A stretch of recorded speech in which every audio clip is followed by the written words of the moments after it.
Salut tout le monde, c'est Piodi, j'espère que vous allez bien. Bienvenue aujourd'hui pour une critique assez brève sur TikTok et plus en longueur sur YouTube, donc dans sa version longue, où nous allons parler aujourd'hui de Blanche-Neige.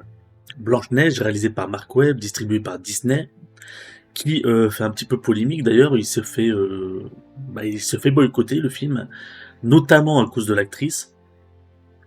D'ailleurs, il y a eu toute une histoire où même le fils du réalisateur a déglingué l'actrice parce qu'il a dit en gros que ses positions anti-Trump, ses positions pro-wokistes et pro-palestiniennes, si je dis pas de bêtises, ont détruit la réputation du film, quoi.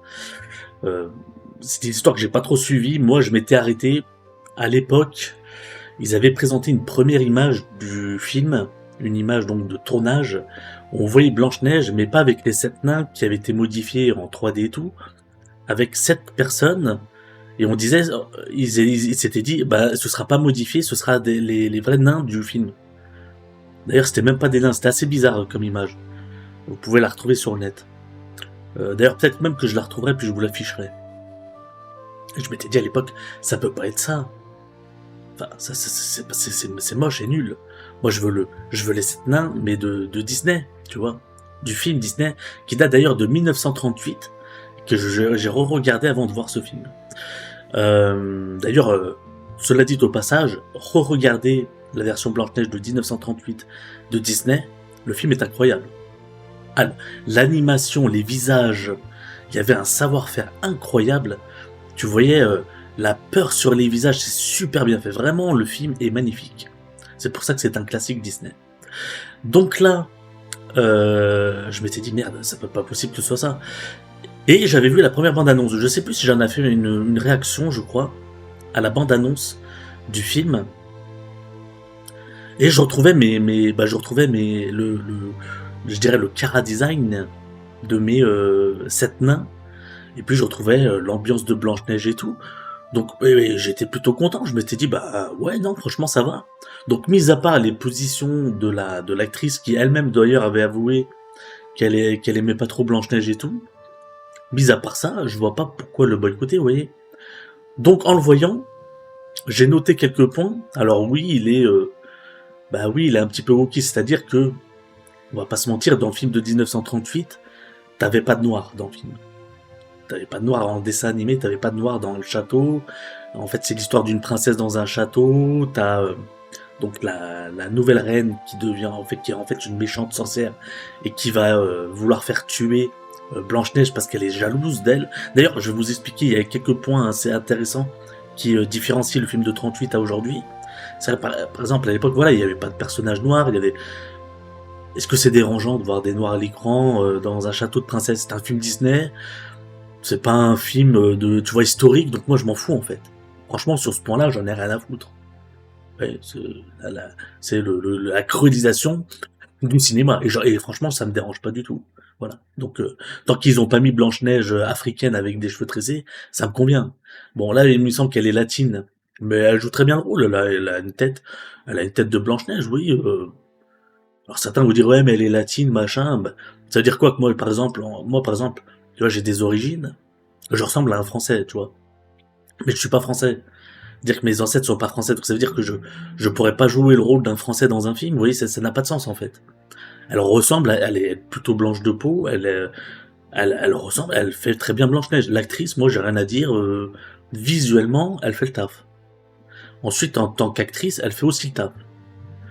Et la plupart des acteurs sont bons. Vous voyez, franchement, Gal Gadot en méchante et tout, c'est plutôt bien. La seule chose qu'on peut reprocher, c'est les différences avec 1938, le dessin animé. C'est que, par exemple, la reine n'est pas jalouse de Blanche-Neige que par sa beauté.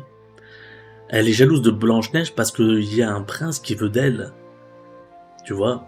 On le voit d'ailleurs dans une scène où le prince vient chanter sous la fenêtre de Blanche-Neige. Et au loin, t'as la reine comme ça qui est derrière une grande fenêtre et qui s'en va frustrée parce qu'elle voit la beauté de Blanche-Neige qui attire ce prince. Donc ça y est pas dans le film. Blanche-Neige, celui qui va tomber amoureux de Blanche-Neige et tout, et elle donc qui va tomber amoureux de lui, c'est une sorte de Robin des Bois. c'est une sorte voilà, de prince des voleurs. Puisque la reine a cadenassé la ville, elle a fait des fermiers et tout, des soldats, et la distribution de nourriture, elle est plus comme avant. Elle a rationné la nourriture. Donc lui, il vient voler dans le château, il se fait surprendre, il est prêt à se faire tuer, et là Blanche-Neige le défend. Lui, il se dit, mais c'est elle, Blanche-Neige, celle qui fait... Parce elle se sert... En fait, c'est un peu comme Cosette. Dans le château, la reine se sert de Blanche-Neige pour faire les latrines, pour nettoyer le sol, enfin, c'est une servante, tu vois. Donc, il se dit, mais en fait, c'est la servante, c'est elle, Blanche-Neige, c'est elle, la princesse, qu'on ne voit jamais, parce qu'elle sort jamais du château. Et donc, elle va l'envoyer pour la faire tuer, comme dans le dessin animé, sauf que le mec va pas la tuer, bon, il va la laisser libre, lui dire fuis dans la forêt et tout. Donc la reine va penser que donc elle est morte. Elle va voir son miroir en lui disant voilà quelle est la plus belle, etc. Et il lui dit bah non, c'est toujours Blanche-Neige qui est au fin fond de la forêt. Donc là, elle comprend qu'elle est encore vivante. Bon. Donc là, comme dans le film de 1938, elle va rencontrer les 7 nains, qui sont très bien faits. La mise en place des 7 nains dans la grotte, avec les diamants et tout, c'est super bien. Moi, j'aime beaucoup, franchement, le visuel du film, il y a des très beaux plans. Les 7 nains, alors certains vont dire que c'est moi je les reconnais tous. Je reconnais Simplet, je reconnais Grincheux, je reconnais Prof. Moi, ça me convient parfaitement. D'ailleurs, il y a même le doubleur d'Eric Cartman qui joue le rôle d'un des nains. Je sais plus si c'est Timide ou je sais plus qui. Le doubleur d'Eric Cartman dans South Park. C'est assez sympa, ça j'ai reconnu sa voix. Et non, mais je reconnais Simplet et tout. Tu vois, je suis content. Je reconnais les nains du dessin animé. Alors certains vont dire oui, mais ils auraient dû prendre des vrais nains. Bah, si vous voulez un Blanche-Neige avec des vrais nains, vous allez regarder le Blanche-Neige de 2012 par exemple, avec Julia Roberts, et là vous allez avoir des vrais nains. Ils sont pas modifiés en 3D et tout, ce sont des nains, voilà. Il y a 7 nains, c'est des vrais nains, des vraies personnes de petite taille. Là, dans le film de Disney, moi j'aurais pas aimé avoir des personnes de petite taille normales. Parce que je retrouverais pas le visuel de ce que je connaissais du film Blanche-Neige. Tandis que là, je l'ai. C'est la même gueule, c'est les mêmes nains, en fait. Donc je suis content. Alors certains vont dire que c'est un peu moche et tout. Moi, je trouve ça très beau. Pareil, les animaux sont tous en 3D, il n'y a pas de réel animal. Mais c'est très dur. Va dresser une biche, va dresser des oiseaux, en plus, ça demande une logistique. Puis après, les défenseurs des animaux te disent, oui, mais les conditions de travail des animaux dans les tournages et tout. Bon, là, ils sont en 3D, mais ils sont très très bien faits. Et je vous dis honnêtement, franchement, Mark Webb a fait un travail visuel. Vraiment, il y a des très beaux plans. Quand les nains arrivent, t'as ce plan où ils marchent sur un pont et tout, et t'as le soleil derrière et tout. Vraiment, il y a des très très beaux plans dans ce film. Hein. Bon. Donc je vous le dis, visuellement, j'ai adoré. J'ai moins aimé les passages musicaux. Les musiques sont bien, il y a quelques musiques intéressantes, mais les passages musicaux, il y en a trop. C'est déjà un truc que je reprochais à Disney quand j'étais jeune, c'est-à-dire qu'ils mettent quelques musiques, ça va. Par exemple, dans Frères des ours, quand il se balade et qu'il dit dites à mes amis que je m'en vais vers de nouvelles machin. Enfin, tu vois la musique avec Phil Collins. Je crois que c'était Phil Collins qui chantait.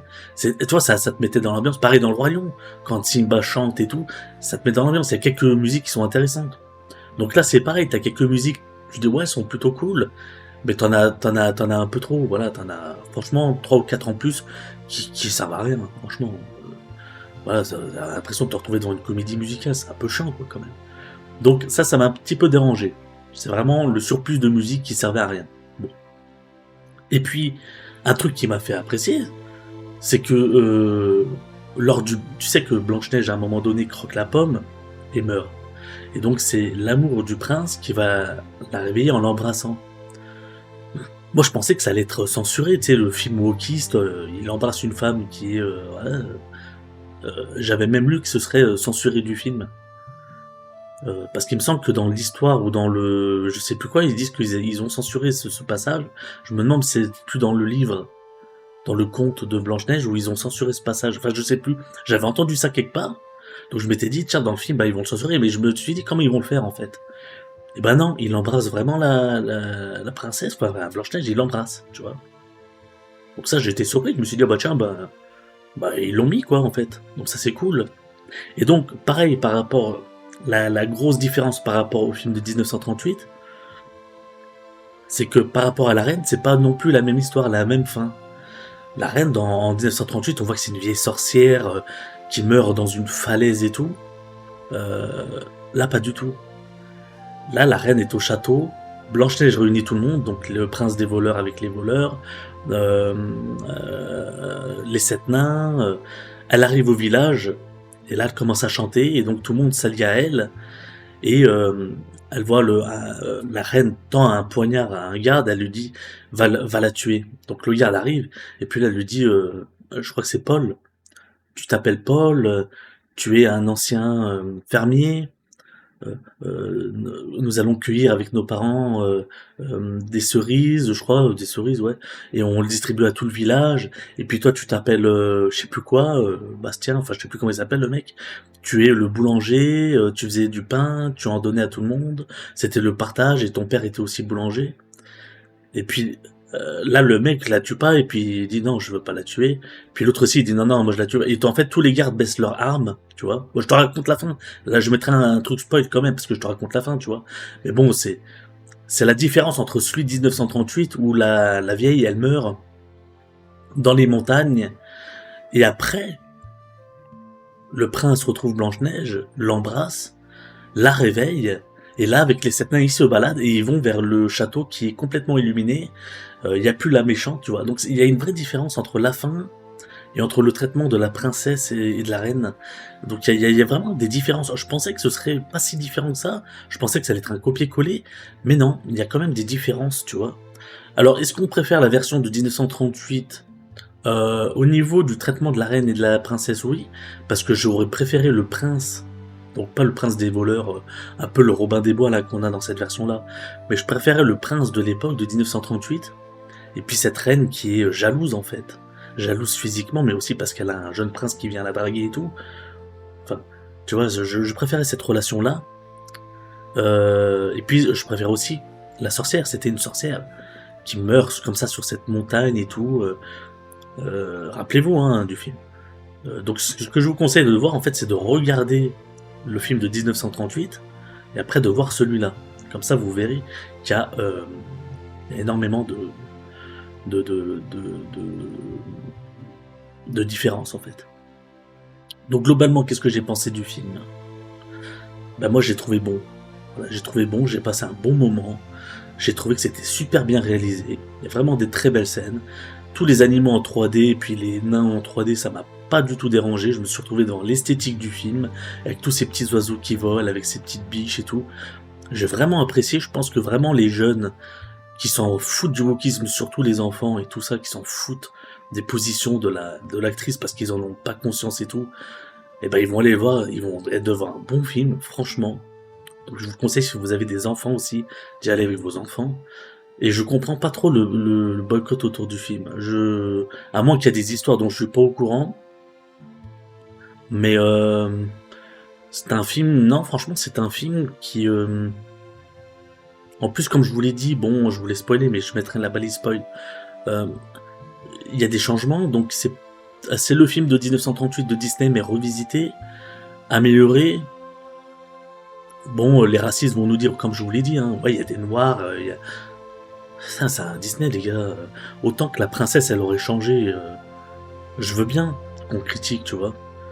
Mais alors, faut comprendre aussi ça. J'aimerais vraiment le pointer ce sujet de pourquoi est-ce qu'on transforme nos héros en personnes de couleur noire et tout. Ça existe aussi dans les Marvels. Hein. Les amateurs de comics vous diront par exemple que Nick Fury à la base c'est pas un noir. Vous voyez, il y a plusieurs héros comme ça à la base qui sont pas noirs et tout, qui étaient blancs. Euh, Ça existe donc aussi dans les remakes de films de Disney et tout, mais aussi dans l'adaptation de remakes de films qui ne sont pas chez Disney. Hein. On voit que bon, certains héros sont remplacés par des personnes de couleur. Pourquoi est-ce qu'avant les personnages étaient blancs, les héros étaient blancs?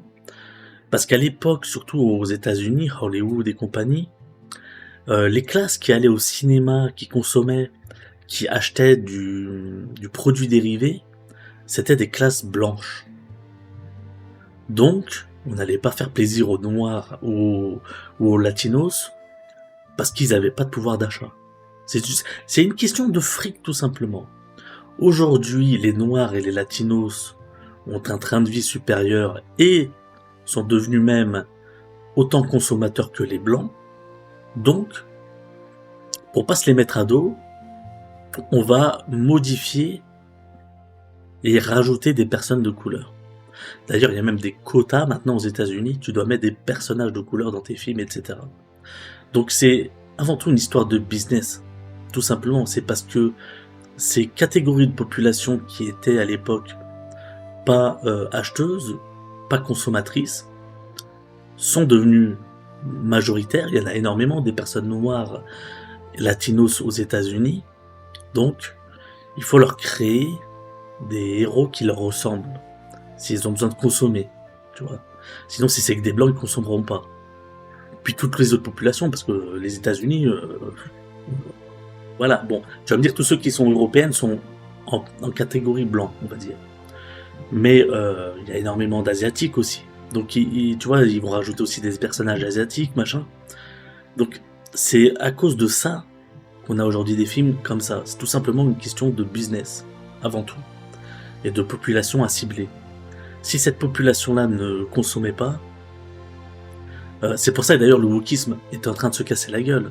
Parce qu'ils font des films wokistes, ils font des séries wokistes, j'ai vu notamment chez Disney avec leur série sur Star Wars. À ce qui paraît, ils ont ruiné pas mal de séries Star Wars. Trop wokistes, trop machin et tout. Aujourd'hui, on voit que le wokisme aux États-Unis se prend une branlée. Avec l'élection de Donald Trump, notamment, qui a complètement changé les règles. Et notamment par le boycott des films. Il y a énormément d'industries qui perdent des millions et des millions et des centaines de millions dans la production de films qui se font boycotter au cinéma parce que toutes les personnes qui considèrent que ces films sont wokistes ne vont pas les voir. Donc aujourd'hui, tu vas voir, dans les années à venir, il y aura un revirement de situation où tout ce qui est personnes LGBT, transgenres, tout le wokisme ambiant de certains films n'existera plus. On va te remettre des personnages badass, c'est un peu comme dans les années 80, tu sais, les personnages musclés badass, où la femme c'est la femme et l'homme c'est l'homme. On va remettre ça au goût de l'écran. Et là, les gens iront voir, iront consommer.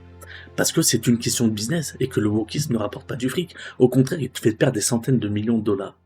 Donc vous allez voir que dans les années à venir, ce sera pas très long, mais les futures productions de films vont vraiment se limiter sur je dirais la wokisation de leur projet de film. Donc c'est pour ça que je vous le dis. Là, je pense pas que le film est wokiste, honnêtement. Je comprends pas. Moi, j'ai rien vu de wokiste. J'ai vu juste un film adapté à l'ère du temps où il y a des personnes qui vont acheter, qui vont consommer ce film, qui sont de toutes les couleurs, de toutes les origines et tout. Moi, ça m'a pas choqué. Voilà, je suis pas choqué devant le film en fait. Donc je comprends pas trop pourquoi il y a un bashing, à moins parce que l'actrice a pris des positions. Mais honnêtement, je m'en branle de l'actrice. Non, mais j'en ai rien à foutre, même qu'elle déteste le personnage de Blanche-Neige. Je m'en fous. Je m'en fous. Moi, ce que je veux voir, c'est un bon film, et j'ai vu un beau film. Voilà, j'ai été content de revoir d'ailleurs le film de 38, parce que ça m'a donné envie de le revoir. Et là, j'ai passé du bon moment devant ce film. Donc je vous laisserai cette version longue sur YouTube. Je ferai des cuts pour la version TikTok pour qu'elle dure 4-5 minutes maximum. On sait que les gens sur TikTok ils scrollent vite, donc même 2 minutes, 3 minutes, je ferai un truc vraiment rapide et condensé. Mais vous, là sur YouTube, vous avez la version longue. Voilà, donc n'hésitez pas vous à me dire dans les commentaires, parce qu'il y a la section commentaires pour ça, si vous avez vu le film déjà, ce que vous en pensez. Moi je vais lui donner une note sur 5 étoiles comme je fais d'habitude. Je vais lui donner, honnêtement, je vais lui donner 3 étoiles. Je vais lui donner 3 étoiles, vraiment. Parce que je comprends pas trop le bashing qu'il y a derrière. Moi j'ai passé un bon moment devant ce film. Voilà, j'ai passé vraiment un beau moment, et comme je vous l'ai dit, il y a vraiment des plans que j'ai aimé. J'ai trouvé visuellement le film vraiment bien. Je vous ai juste dit qu'il y a quelques musiques en trop qui sont un peu casse-couilles, parce que j'aime pas trop les trucs comédie musicale et tout. Et puis la différence de traitement entre la reine, qui n'est pas une sorcière et tout, là elle meurt d'une autre façon, je vous laisse pas spoiler, mais vous le verrez dans le film. J'ai trouvé moins bien que la version de 1938, voilà. Donc voilà, je lui mets 3 étoiles, voilà, ça suffira. Et puis, n'hésitez pas vous à me dire dans les commentaires ce que vous en pensez. Euh, Est-ce que vous avez aimé ou non? Est-ce que vous allez le voir? Pourquoi est-ce que vous le boycottez peut-être? Parce que peut-être que vous boycottez ce film. Peut-être aussi parce que vous en avez marre d'avoir Disney qui fait des remakes en live action de ces films. Je comprends, hein. Moi j'ai pas vu par exemple le dernier Mufasa parce que j'avais trouvé le Roi Lion horrible. Je sais pas ce que donne par exemple Mufasa, je peux pas dire. Je sais pas quels sont leurs futurs projets d'adaptation de films comme ça des années 30, 40, 50, 60. Je sais pas quel est leur prochain grand film live action adapté donc d'un dessin animé d'époque.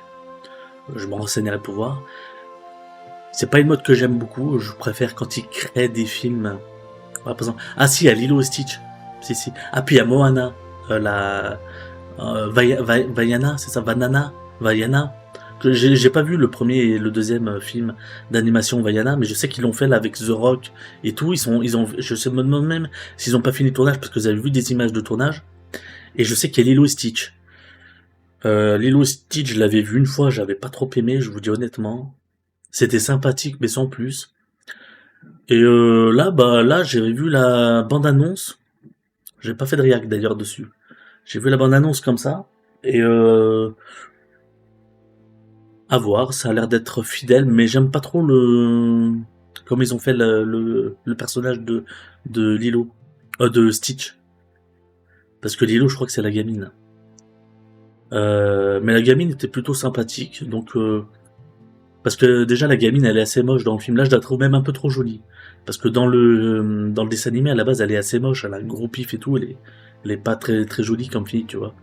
Là dans le film elle a l'air d'être un peu plus jolie, bon, c'est une gamine quoi, mais assez jolie.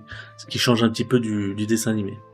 Euh, à voir, je sais pas ce que ça donnera. Voilà, donc il y a ça, puis donc il y a Lilo et Stitch et Vaiana. Et Vaiana, comme j'ai pas vu les films d'animation, je peux pas juger. Il y a d'ailleurs pas encore la bonne annonce. Peut-être qu'elle sortira cette année parce qu'ils ont fini le tournage il y a pas longtemps.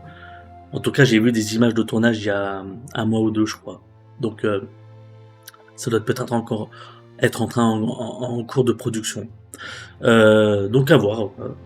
N'hésitez pas à me dire dans les commentaires. Je vous laisse là-dessus et puis je vous donne rendez-vous donc pour une prochaine critique. Portez-vous bien, n'hésitez pas à laisser un petit like, un petit partage, un commentaire et bien sûr à follow la chaîne si c'est pas déjà fait. Rendez-vous à plus tard. Salut tout le monde.